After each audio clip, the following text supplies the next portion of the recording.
আপনের চেয়ে পর ভালা, পরের চেয়ে জঙ্গল ভালা। জঙ্গলে গেলে বান্দরে কয় তুই কোন হালা। যখন আমরা ছাত্রদলকে নিয়ে সমালোচনা করছি, ছাত্রলীগকে নিষিদ্ধ করা হয়ে গেছে, আমরা ভাবছিলাম যে প্রশংসার জায়গায় অন্তত একটা দল থাকুক, সেটা হচ্ছে ছাত্র শিবির। এত বছর ধরে মজলুম, কিন্তু ক্ষমতা এখনো ঠিকমতো আসে নাই, তার আগেই গুন্ডামি শুরু হয়ে গেছে ছাত্র শিবিরেরও। আপনি মতের বিরুদ্ধে কথা বলবেন, আপনারে রুমে ঢুইকা পিটাবে, মারবে। তীব্র নিন্দা আমরা জানাই ভাই। তাহলে ছাত্রলীগের আর দোষ কি? আপনারা তো এখনো সুযোগ পান নাই, তার মানে শুরু হয়ে যাবে রক্কাটাকাটির খেলা। কারণ আপনার মতের বিপরীতে আরেকজন বক্তব্য দিছে, ফেসিবাদী আইকন শুরু হয়ে গেছে আমাদের অনুধাবন, না নেন। আর বৈষম্য বিরোধীদের সাথে এখন ছাত্র শিবির, ছাত্রদল সবারই কিন্তু একটা সাংঘর্ষিক ফাইনাল অবস্থান হয়ে গেছে। ঘটনা হচ্ছে সিলেটের এমসি কলেজ। যদিও এটা নিয়ে শিবিরের যারা কেন্দ্রীয় সভাপতি বা বিভিন্ন সেক্টর আছেন সবাই সমালোচনা করেছেন।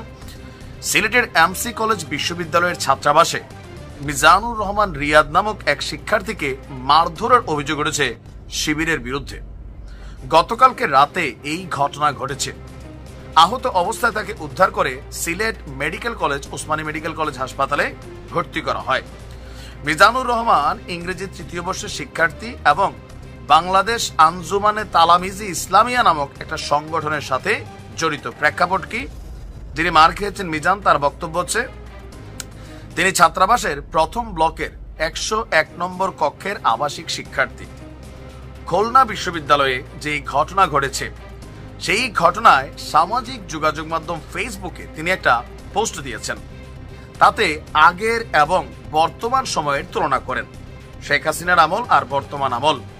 এটা নিয়ে গতকালকে সারা বাংলাদেশি তুলনা করছে, তো তিনিও করছেন। এই প্রতিক্রিয়ার জেরে শিবিরের কর্মীরা রোমে ঢুকে কোনো কিছু বলার সুযোগ না দিয়েই তাকে বেধড়ক পিটিয়েছে, আহত করেছে মর্মান্তিকভাবে। রিয়াদের রুমমেট বাংলা বিভাগের মাস্টার্সের শিক্ষার্থী বলছেন, রাতে ঘুমানোর সময় দরজায় ধাক্কা দেওয়া হয়। দরজা খুলে দিলে সিলেট এমসি কলেজ ছাত্র শিবিরের সেক্রেটারি জওহর লুকমান মুন্না সহ 10-12 জন শিবিরের কর্মী রুমে ঢুকে তারা রিয়াদকে একের পর এক চর, থাপ্পড়, লাথি, ঘুষি মারতে থাকে।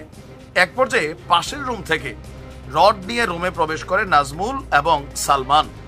রিয়াদের রুমমেট জুনায়েদ এগিয়ে এলে তাকেও মারধর করে রুমের বাইরে বের করে দেওয়া হয়। দরজা লাগিয়ে রড দিয়ে বেধড়ক পিটানো হয় রিয়াদকে।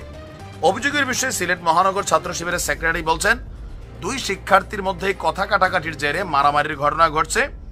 দলীয় নেতাকর্মী যুক্ত কিনা তা খতিয়ে দেখছি। এটা খতিয়ে দেখা পাবেন না। বাংলাদেশ কোথায় যাবে? 3 দিন আগে মজলুম, এখন অত্যাচারীতে পরিণত হয়ে গেছে। ছাত্রদলের অবস্থা মোটামুটি বিভিন্ন জায়গায় সেম। এইরকম চলতে থাকলে, কে জানি একজন বলছিল, ভাই যেটা শিবির অধ্যুষিত এলাকা সেখানে শিবিরের চরিত্র আলাদা। তার মানে ঘটনাটা সত্য নাকি?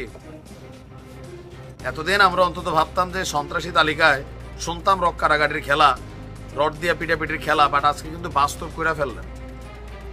যদিও শিবির এটার ব্যাপারে বিভাগীয়ভাবে একটা ব্যবস্থা নেওয়ার সিদ্ধান্ত নিয়েছে, আমরা দেখি কি সিদ্ধান্ত হয়। বাট বিষয়গুলো দুঃখজনক। অন্তত শিবিরের পোলাবেন থেকে আমরা এটা আশা করি নাই।